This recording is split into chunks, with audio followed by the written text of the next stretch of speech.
Hey everybody, what is going on? I hope you guys are all doing well, and welcome to another tutorial video. In this video, I'm going to be explaining to you guys how you can edit your widgets on your WordPress site, so let's get right into it.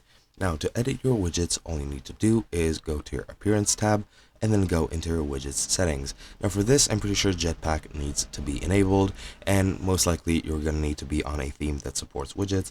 However, if you have both, you should be good to go anyway.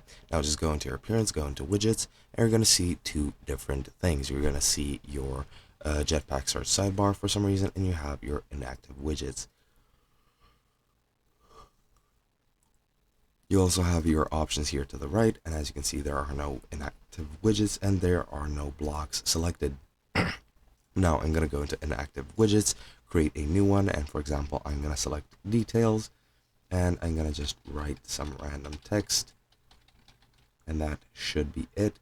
And as you can see, you have your block details here. You can set it to open by default.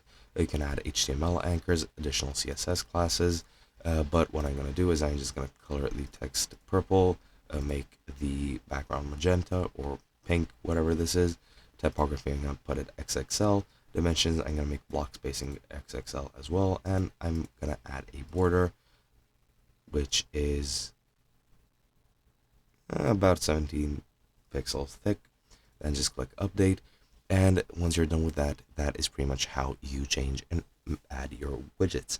And that is basically it. If you go into list view, you'll see your inactive widgets and the Jetpack search sidebar from the left, and that is all there is to it. Hope you guys enjoyed, and I'll be seeing you guys in another video.